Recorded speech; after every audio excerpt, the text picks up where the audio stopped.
obvio, pero mucho más importante, con relación al mandato sustantivo de la Organización de Naciones Unidas para emprender tales misiones internacionales de fortalecimiento.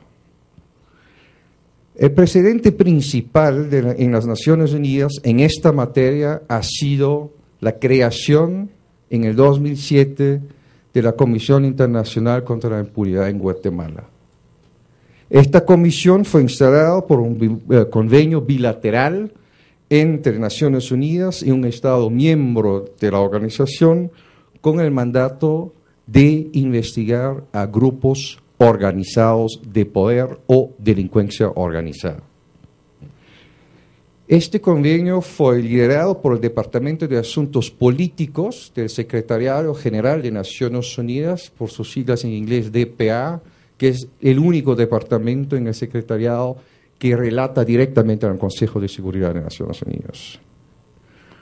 Contraria a las demás misiones en los últimos 5 años de DPA, tal como la Comisión Internacional de Investigación de los Acontecimientos en 2009 en Guinea, a la primera vista no relacionada con delincuencia organizada, pero a la segunda bastante relacionada con esto, la creación de la Comisión de Investigación de la muerte de la exministra de Pakistán, Benazir Bhutto, y la Comisión Internacional de Investigación del Asesinato al ex primer ministro Rafik Hariri de Líbano del 2005. El mandato de esta comisión en Guatemala se basa esencialmente en el fortalecimiento de las instituciones guatemaltecas de control de la delincuencia por vía de la investigación conjunta con estas instituciones, particularmente con el Ministerio Público de Guatemala. Fue justamente esta misión del Secretariado General de las Naciones Unidas la que enfrentó el problema de carecer de un mandato de la propia organización por no tener una base en una resolución del Consejo de Seguridad de Naciones Unidas.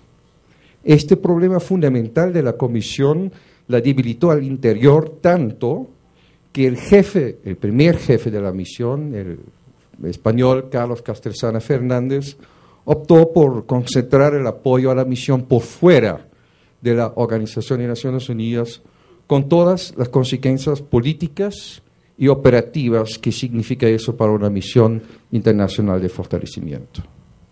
Por eso, mi conclusión principal, con base en la primera experiencia de Naciones Unidas de una misión de fortalecimiento y apoyo a las instituciones nacionales de control de la delincuencia de un Estado miembro sin un mandato de la organización y, por cierto, por fuera del programa especial de UNODC, es que esto jamás debe repetirse. Digo eso, creo yo, con una cierta legitimidad por haber sido el jefe de la sección legal de la CICIG y haber negociado todos esos problemas a nivel de DPA y dentro del Secretariado General. Es una situación que fracasó y que yo creo que se perdió realmente una oportunidad muy grande.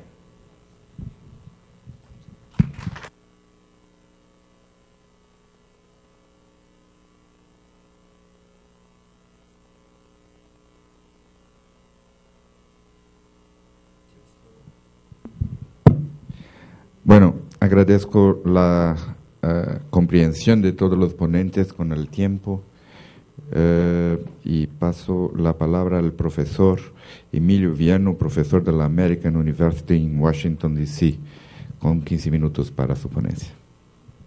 Muchas gracias, señor presidente. Es un placer estar aquí en México con ustedes y se le agradezco mucho su presencia y naturalmente su paciencia con mi presentación.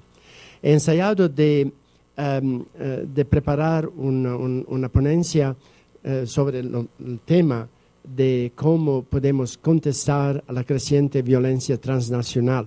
Y si podemos empezar tenemos un momentito. Vamos a ver.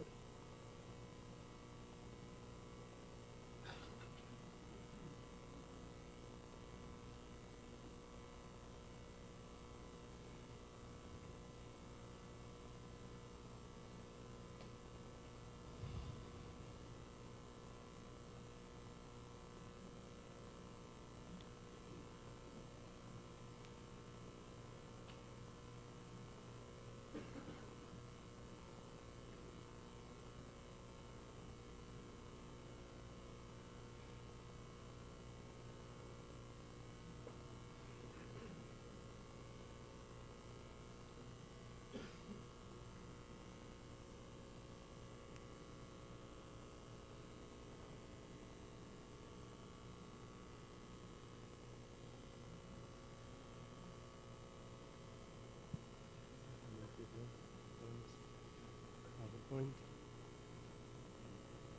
¿Sí?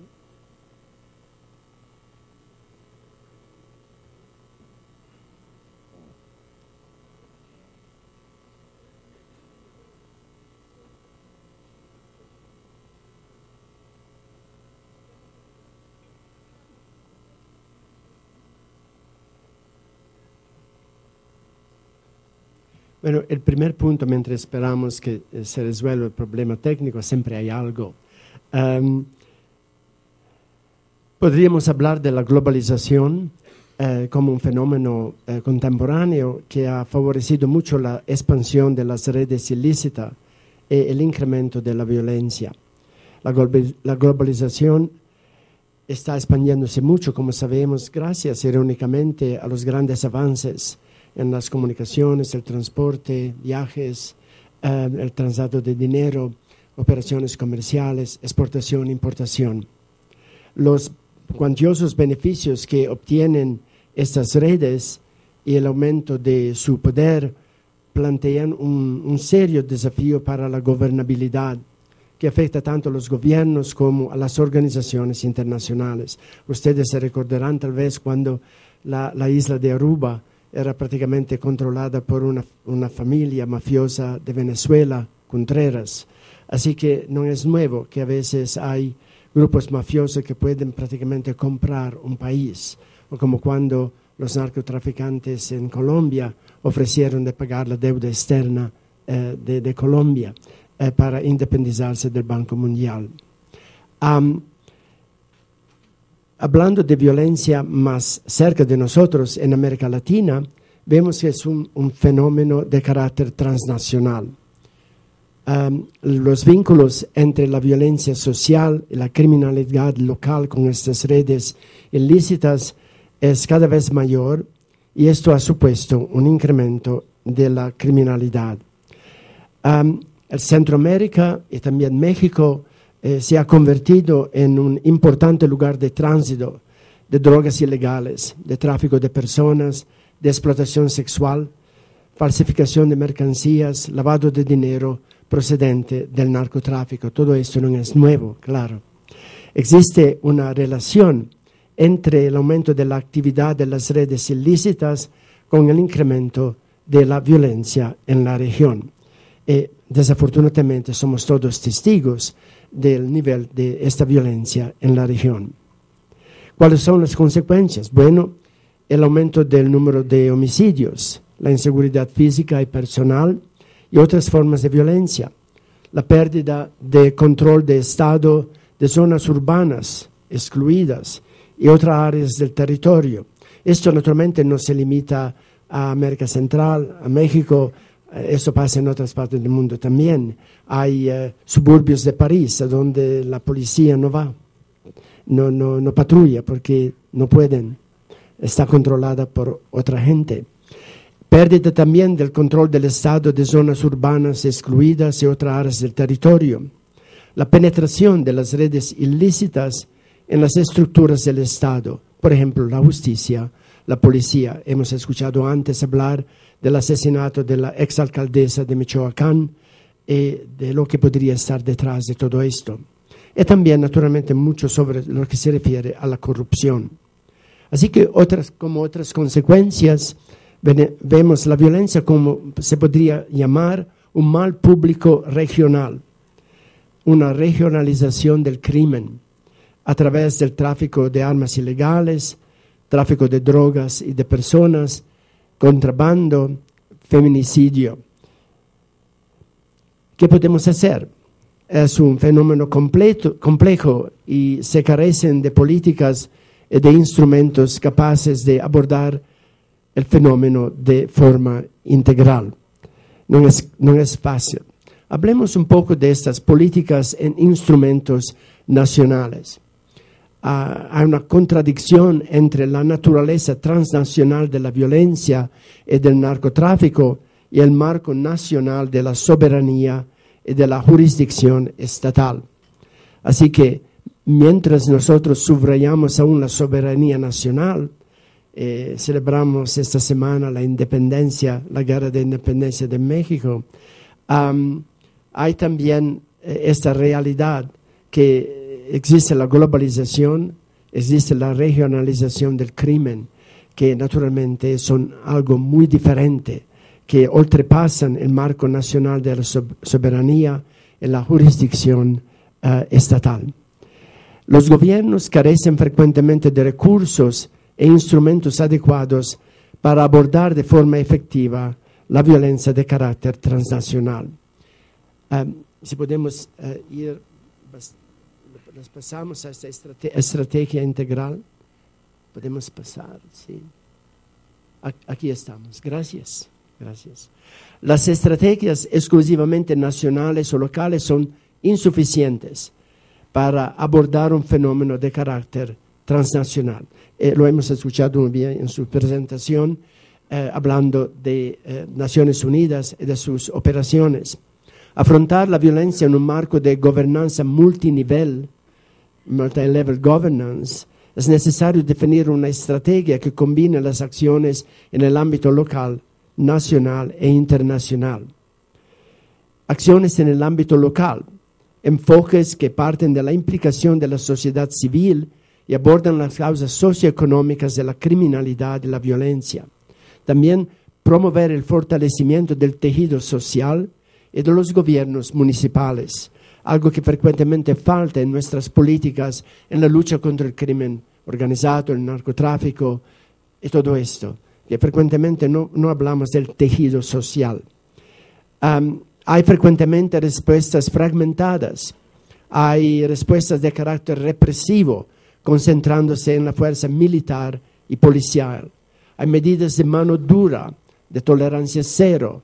Se habló de eso en Estados Unidos, en muchas otras partes del mundo. Aquí también hay bastante, digamos, discusión sobre la precedente administración presidencial y tal vez la nueva, la utilización de los militares como policía en México.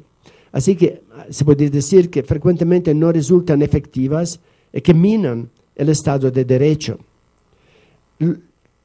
¿Qué es lo que no se hace bien? Solo invertir en el uso de la fuerza. Eso se hace frecuentemente. Se invierte en el uso de la fuerza. Aumentamos los militares, la policía, compramos más armas, más equipos tecnológicos, sin naturalmente invertir en otros campos de la sociedad. No hay una visión integral, vale decir que nos enfocamos solamente sobre el combate al narcotráfico por militares, por policía, con las penas del derecho penal, sin pensar al tejido social, sin pensar de dónde proviene, cuáles son las raíces de estos problemas, cuáles son las situaciones económicas de los que se juntan a estas pandillas o maras o grupos de narcotraficantes, cuáles son las condiciones de empleo, desempleo, etc. No se invierte en despliegues operativos y muchas veces se hace también por publicidad, despliegues operativos muy fuertes, con un gran número de policías o de militares.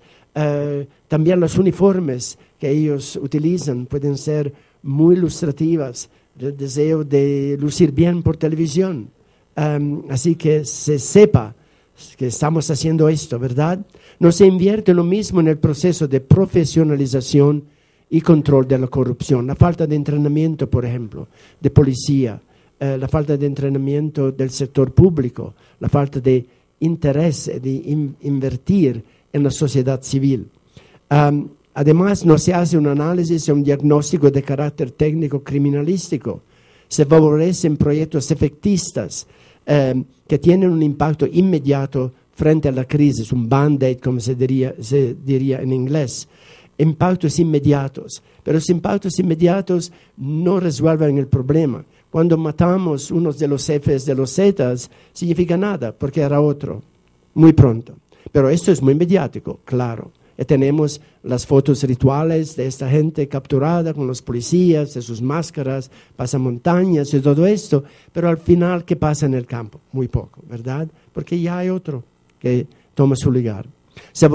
Problema de estrategia, de instrumentos. Enfrentar al crimen organizado o narcotráfico sin una policía profesional. Y si me permiten, como se podría decir, el uso de los militares es naturalmente, en mi opinión, claro, negativa, porque los militares no son entrenados a ser policía. Los militares son entrenados a guerrear, son entrenados a defender la patria, son entrenados a matar. No saben mucho de lo que significa policía civil, patrullar en un sentido positivo, relacionarse con la comunidad. Ellos solamente aprenden, es su profesión, el combate, y no, digamos, la relación con la comunidad para obtener su apoyo, para trabajar con ellos, para mejorar la situación en una ciudad o en un municipio. Esto lo usa de Fuerzas Armadas como policía civil. También la falta de prevención social, patrimonial, política y judicial, prevención. Estas son las inversiones a largo plazo, que no proveen oportunidades mediáticas muy importantes, pero que son verdaderamente lo que nos permiten de eliminar la criminalidad, de mejorar la calidad de vida en nuestras ciudades. Muy importante tener una visión integral sobre justicia y seguridad. Frecuentemente subrayamos solamente la actuación de la ley, la presencia policíaca. Vamos a añadir 900 marines en una ciudad del país para demostrar que estamos haciendo algo. Pero eso no es seguridad a largo plazo. Es sencillamente, digamos, una medida para demostrar que estamos haciendo algo y no estamos haciendo mucho. Desprotección a los derechos humanos. Podríamos hablar naturalmente mucho de esto claramente. También en Estados Unidos, en otras partes del mundo, sea por supuestamente la lucha contra el terrorismo o contra el narcotráfico o contra el crimen organizado, se están ignorando, despreciando, violando más y más los derechos humanos, los derechos civiles, los derechos constitucionales del ciudadano. Hay naturalmente muchos episodios de todo esto en nuestros países. Frecuentemente se favoriza una política criminal represiva. Esto es lo que pasa mucho ahora.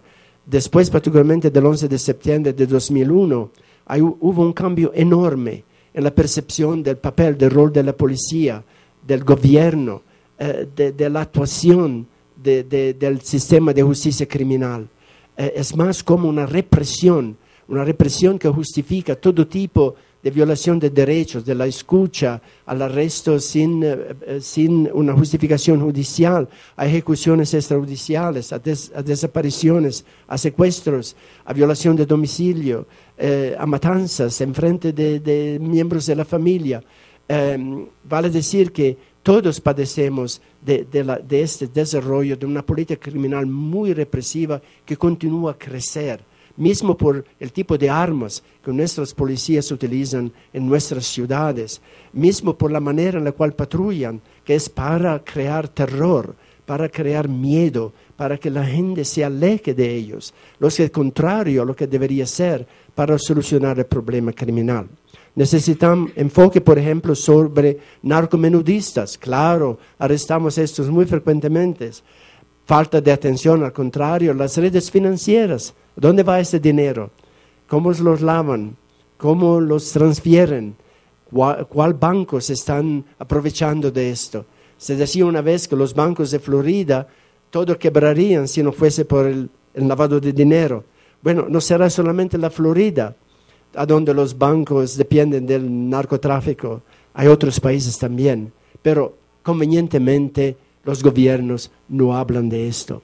Como por ejemplo, no hablan de las remesas cuando dependen del tráfico de personas, por explotación sexual, por explotación laboral. No nos interesa de dónde proviene el dinero. Hay muchos países, como ustedes saben, en América Central, que sin remesas no podrían funcionar. Y mismo en México, remesas son, si soy correcto, la tercera fuente del ingreso nacional. Así que nos interesamos verdaderamente de dónde viene. Yo creo que no. Yo creo que nos gusta recibir ese dinero y cerrar los ojos y no preguntar mucho, ¿verdad? Puede ser. Necesitamos articular la política de seguridad con la política social. Vale decir, nuevamente, tenemos que pensar al aspecto social. Por ejemplo, arrebatarle al narcotráfico, al crimen organizado, su base social. Sobre todo entre los jóvenes, frecuentemente reclutado para las pandillas, las maras. Un poco como la estrategia que los Estados Unidos finalmente adoptaron un tiempo en Afganistán por el desgraciado ahora general Petraeus, que introdujo estas medidas de aproximarse a la comunidad para arrebatarle a los talibanes su base de poder, su base de refugio, de alimento, de apoyo. Funcionó bastante bien. Es allí donde tenemos que ir, no solamente, naturalmente, en los combates con armas de fuego. También falta de coordinación entre los 3 niveles de gobierno. Se habló de esto muy bien esta mañana, ya se habló muy bien de esto esta mañana. Cooperación al desarrollo, programas de prevención de la violencia, factores estructurales de riesgo, cultura de la paz, papel de los medios, y también el fortalecimiento institucional de la policía particularmente y del sistema judicial.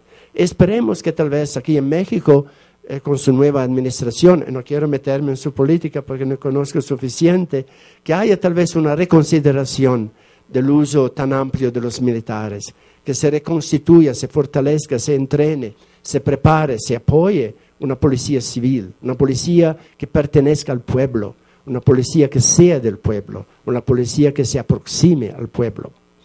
Creación de observatorios de violencia, creación de matrimonios de alerta temprana.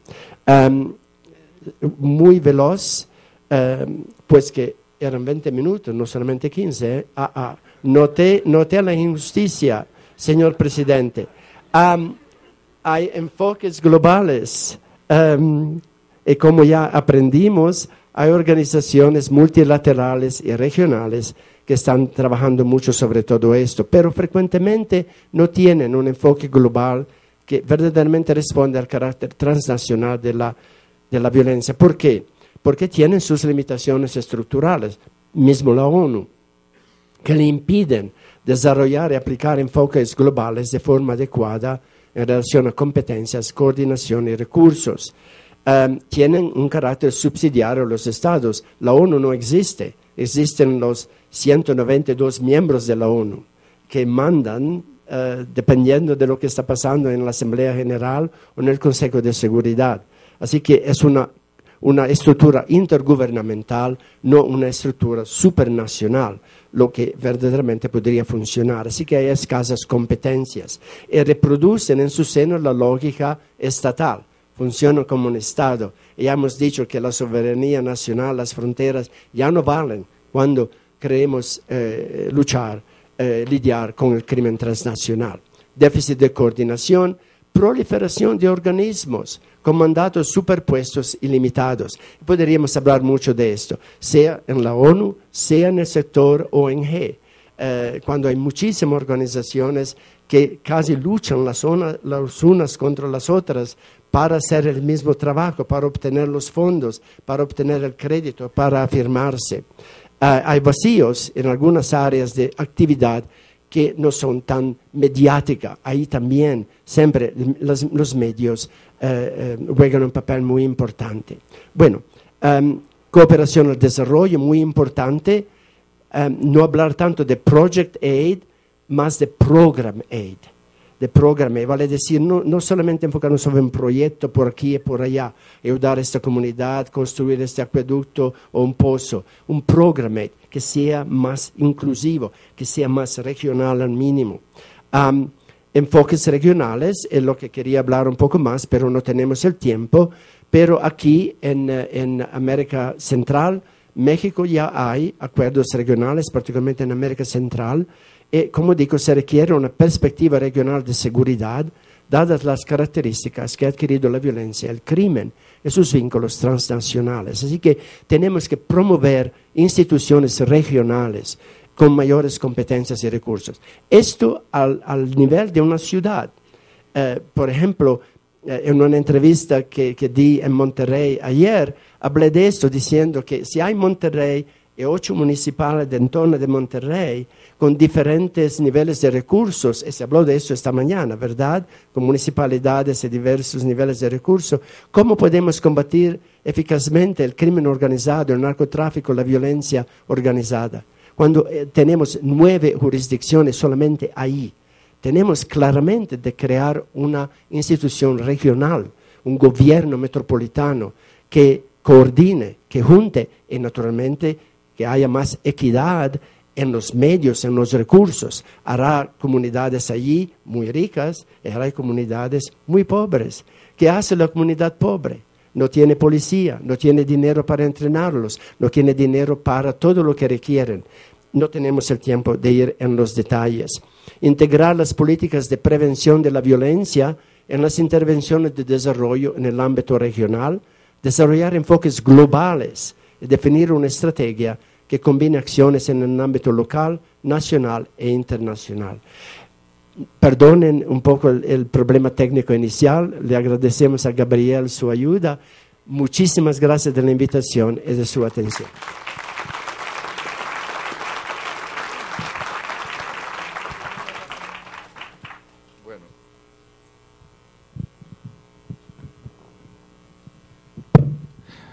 Muy bien, muchas gracias a los ponentes por la comprensión.